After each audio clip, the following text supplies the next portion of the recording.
ठीक है, हमने लास्ट क्लास के अंदर अभी तक एक बार फटाफट से देख लेते हैं कि लास्ट क्लास में हमने क्या किया था। लास्ट क्लास के अंदर हमने किया था रेजिडेंशियल स्टेटस में, और सबसे पहले हमने रेजिडेंशियल स्टेटस के अंदर कौन पर्सन टैक्स देगा, कैसे देगा, इसके बाद दो कंडीशंस देखे थे हमने। एडिशनल कंडीशन हम आज कवर करने वाले हैं, अभी तो हमारा यही कंडीशन चल रहा है, और इसके बिहाफ पे हमने कुछ एक क्वेश्चंस देख लिए थे, और वो क्वेश्चंस आपको समझ में होपफुली आ गए होंगे। ठीक है, हम आगे बढ़ते हैं, फिर दोबारा समझते हैं। देखो हमारा बेसिक कंडीशन क्या था, हमारा बेसिक कंडीशन क्या था,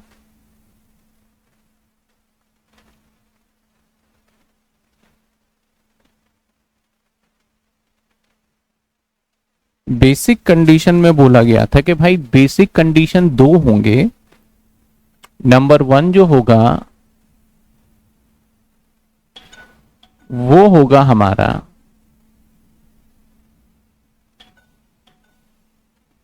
दैट इज आपको इंडिया में कम से कम 182 डेज स्टे करना होगा। ठीक है ना, तो आप बेसिक कंडीशन कंप्लीट कर देंगे। लेकिन अगर आप ये नहीं कर पाए तो सरकार बोलेगी एक और कंडीशन हम आपके ऊपर अप्लाई करेंगे, 60 डेज ड्यूरिंग द ईयर, मतलब जिस साल निकाल रहे हो उस साल में 60 दिन देखेंगे। और यही नहीं, इसके साथ और भी एक कंडीशन चेक करेंगे, and 365 days in last 4 year, ये चेक करेंगे। ठीक है, अगर ये दोनों कंडीशन कंप्लीट करता है तो हम मान लेंगे भैया इससे बच गए, तो आपका ये कंडीशन हमने देख लिया। ठीक है, मैंने 365 ही लिखा था ना लास्ट क्लास के अंदर, कहीं 360 तो नहीं लिख दिया था, ये चेक कर लेता हूं। अरे ये 365 डेज है, ये 360 नहीं है भाई, इसको मैं करेक्ट कर देता हूं, 365 दिन है। और कहीं और ये चीजें अगर पॉइंट आउट है,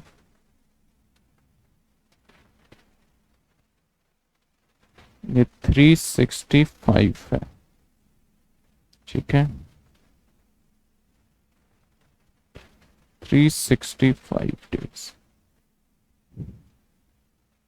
मैंने वो ठीक कर दिया। ठीक है, 365 डेज। अब होता क्या है, एक पॉइंट और याद रखिएगा, एक्सेप्शन।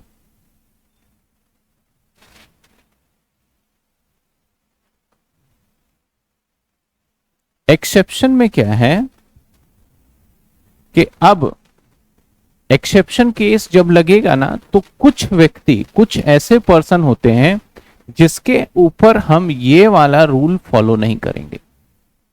अगर उसके ऊपर ये वाला रूल फॉलो हो गया देन ओके, अगर ये रूल फॉलो नहीं हुआ तो बोल देंगे भैया तुम नॉन रेजिडेंट हो गए। तो ऐसा एक्सेप्शन क्या है, नंबर वन, अगर वो इंडियन ओरिजिन है,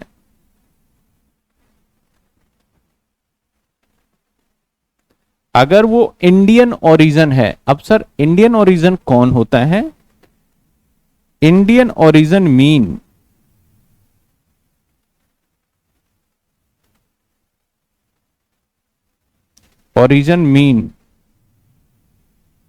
या तो सेल्फ, खुद वो, या उसके पेरेंट्स, या फिर उसके ग्रैंडफादर, या फिर उसके पैटर्नल ग्रैंडफादर यानी दादा दादी, नाना नानी, या उसके मम्मी पापा, या खुद वो बॉर्न हुए हो इन इंडिया या in undivided India, in undivided India. In short 1947 से पहले, इन शॉर्ट 1947 से पहले, इन शॉर्ट 1947 से पहले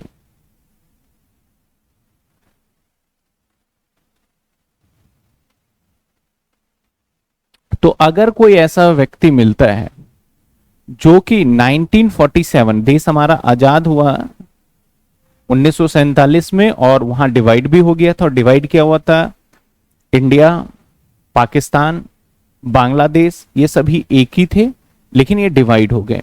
तो उनको डिवाइड होने से पहले अगर वो या उसके मम्मी पापा या उसके दादा दादी अगर भारत में पैदा होते हैं, भारत के अंदर बॉर्न होते हैं, तो ऐसे व्यक्ति को हम सिंपल व्यक्ति नहीं बोल के क्या बोलेंगे, इंडियन ओरिजिन बोलेंगे।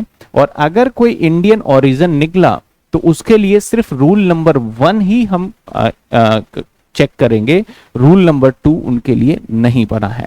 पॉइंट ये ध्यान रखना। इसके बाद point number 2, crew member in Indian ship. अगर कोई इंडियन शिप है, शिप क्या होता है, पानी का जहाज।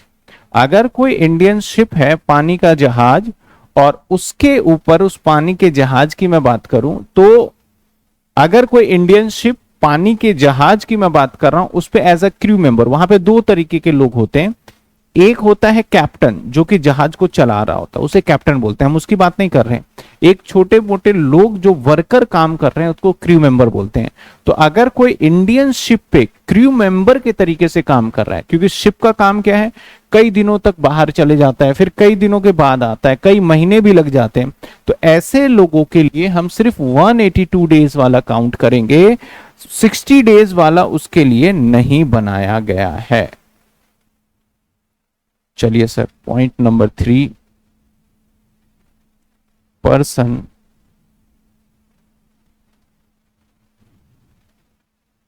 गो आउटसाइड इंडिया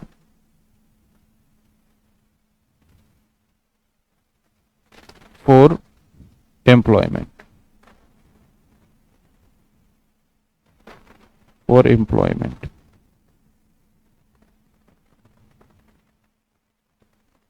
अगर कोई व्यक्ति भारत में रहने वाला, जैसे भारत के बहुत सारे लोग क्या करते हैं, दुबई जॉब करने जाते हैं, और फिर या फिर जो वीजा पे जाते हैं, या फिर यूएस से जॉब करने जा रहे हैं, तो अगर ऐसा कोई पर्सन हुआ, इंडिया से बाहर जॉब करने के लिए गया है, एम्प्लॉयमेंट पर्पस, वहां सेटल नहीं हुआ, एम्प्लॉयमेंट पर्पस के लिए गया है, तो उस केस में उसके ऊपर भी एक्सेप्शन केस लगेगा, 182 डेज एप्लीकेबल होगा, 160 डेज नहीं लेंगे।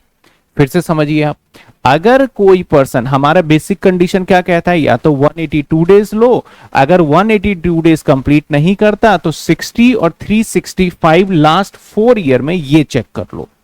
अच्छा सर, अगर मान लिया जाए कुछ एक्सेप्शन केसेस है, और कुछ एक्सेप्शन केसेस के अंदर ये 3 तरीके के ऐसे पर्सन हैं जिसके ऊपर हम रूल नंबर 2 अप्लाई ही नहीं करेंगे।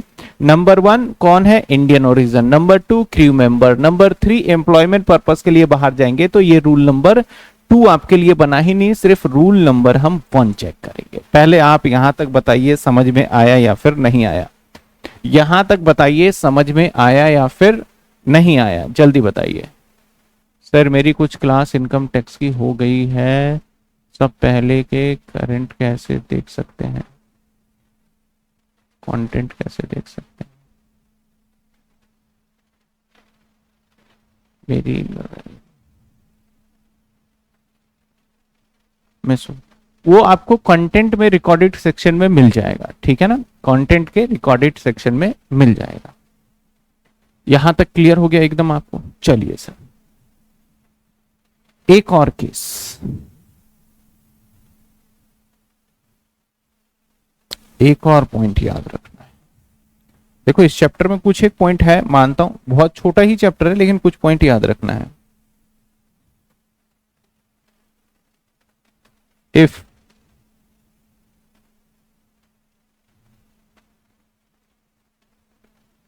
Indian origin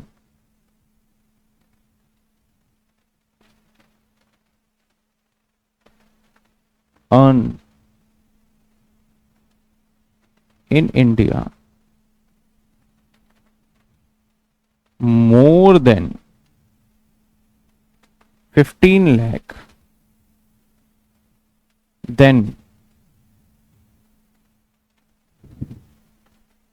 more than 15 lakh and come to India for the purpose visiting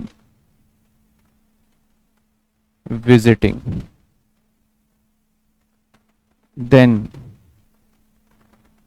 rule number 2 will be applicable, but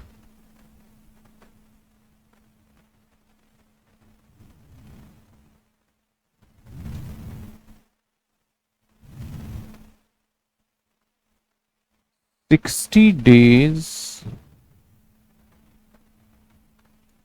instead of 120 days apply. चल एक रूल और आ गया। ये बहुत पुराना रूल नहीं है, अभी लेटेस्ट रूल ही आया था, मतलब 2-3 साल पुराना रूल है, आपके लिए तो पुराना ही रहेगा, खैर 2-3 साल पुराना है। ये बात याद रखिएगा। कहा गया कि भाई आपने, मैंने यहां पे क्या कहा है कि अगर कोई इंडियन ओरिजिन हुआ तो उसके ऊपर हम एक्सेप्शन केस लगाएंगे, ओनली चेक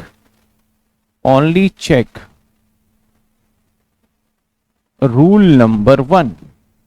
कि जो आप ये वीडियो देख रहे हैं, इस वीडियो को बनाने में हमारी बहुत मेहनत है, क्लास को रिकॉर्ड करने से लेके एडिटिंग तक, नोट्स को बनाने तक काफ़ी मेहनत है।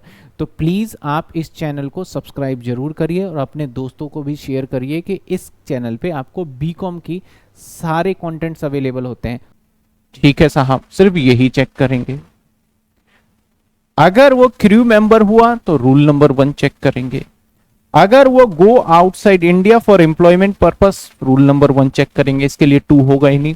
लेकिन अगर कोई पर्सन इंडियन ओरिजिन हुआ, कौन हुआ? इंडियन ओरिजिन हुआ, तो ऐसे सिचुएशन में उसकी अर्निंग अगर 15 लाख रुपए से ज्यादा इंडिया में है, अब मान लेते हैं फॉर एग्जांपल बहुत सारे, जैसे सुंदर पिचाई है।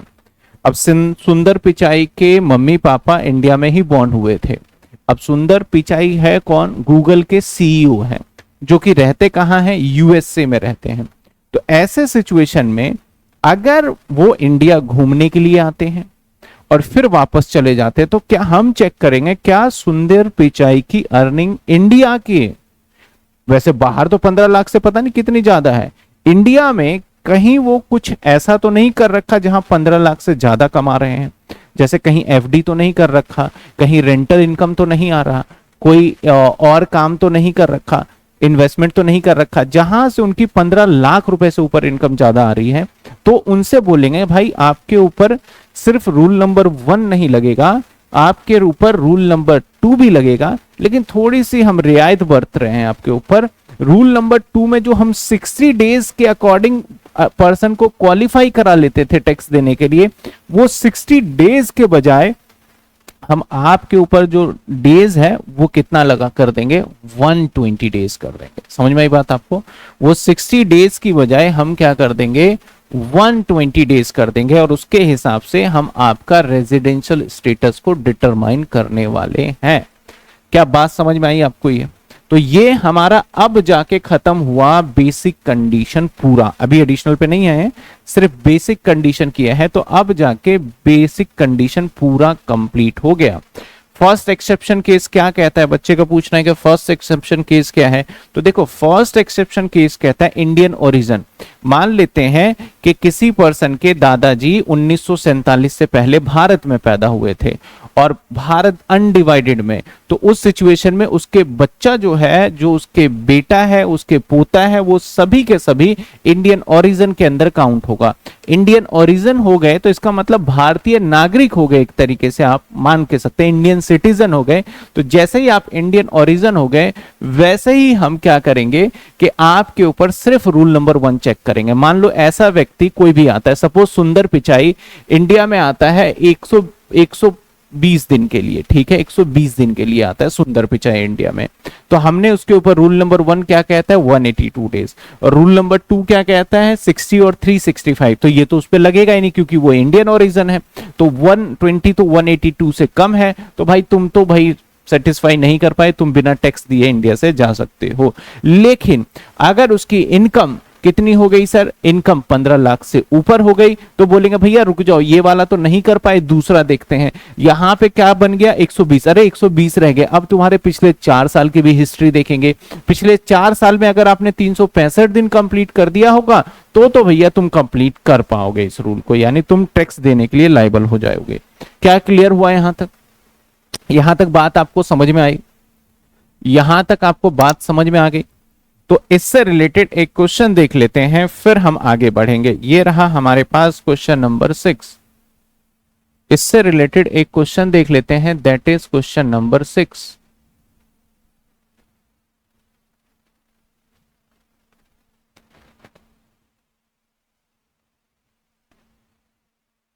देखिए, कहता है जी वॉज बॉर्न, जी बॉर्न होता है इन लाहौर, लाहौर के अंदर 1947 में। तो जी 1946 लाहौर में बॉर्न होता है।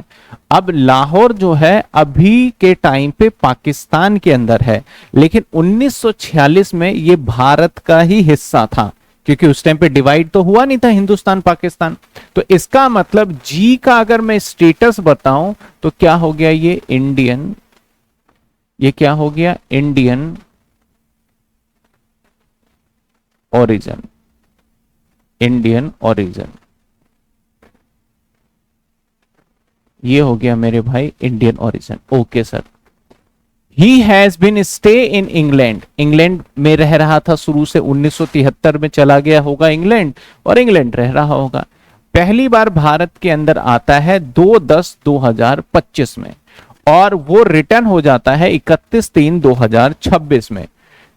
Determine his residential status for assessment year. तो हम पहले डेज काउंट कर लेते हैं, जैसे कि अप्रैल, मई, जून, जुलाई, अगस्त, सितंबर, अक्टूबर, नवंबर, दिसंबर, जैन, फेब और मार्च। अब हम चेक कर लेते हैं ये हुआ क्या इसके साथ। ये हमारा ईयर जो चेक करेंगे 1/4/2025 से लेके हम करेंगे 31/3/2026 तक चेक करेंगे। इन ड्यूरेशन को हम चेक करने वाले हैं, ठीक है ना, इन ड्यूरेशन को चेक करेंगे। अब यहां पे जब हम चेक कर रहे हैं तो ये इंडिया जो आया पहली बार वो 2/10 करीब यहां पे आया, 2/10 को 2025 में, और इस डेट पे वो रिटर्न हो गया, यानी यहां से यहां इंडिया में रहा। इससे पहले ये इंडिया में, ये वाला एरिया जो है इंडिया में नहीं रहा। तो 2/10 को इंडिया में आया, तो इसका मतलब अप्रैल में 0 दिन, मई में 0, जून में 0, जुलाई, अगस्त, सितंबर, अक्टूबर में आया। 2 तारीख को आया, तो 2 तारीख भी इंडिया में ही माना जाएगा।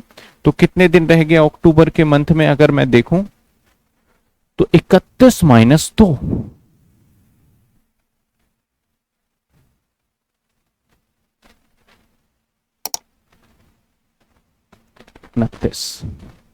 और 2 भी इंडिया में काउंट होगा। तो इसका मतलब इस डेट पे 30 दिन, अक्टूबर में 30 दिन, अक्टूबर के नवंबर में भी इंडिया में था 30 दिन, दिसंबर में 31, जनवरी में 31। अब ईयर 26 है तो भैया 28 दिन ही होगा, और मार्च में पूरे 31। तो हम इसके डेज काउंट कर लें, 30, 31, 31, 28, 31। तो ये 181 डेज कर पा रहा है कंप्लीट, 1 181 डेज, 182 डेज नहीं। क्या इसके ऊपर हम, आप कमेंट में जवाब देना, क्या इसके ऊपर हम सेकंड बेसिक कंडीशन अप्लाई करें? वो वाला कौन से वाला, 60 और 365 वाला चेक करें क्या इसके ऊपर? क्या इसके ऊपर सेकंड बेसिक कंडीशन अप्लाई करें या ना करें? जल्दी बताइए कमेंट में, क्योंकि पहला बेसिक कंडीशन हमने चेक किया, basic condition number 1, basic condition number 1 भाई यहां पे 182 डेज कह रहा था। अब बेसिक कंडीशन नंबर 2 जो 60 डेज वाला है, क्या इस पे चेक करेंगे? जवाब है नहीं करना सर, चेक ही नहीं करना। सर क्यों, ऐसा क्यों?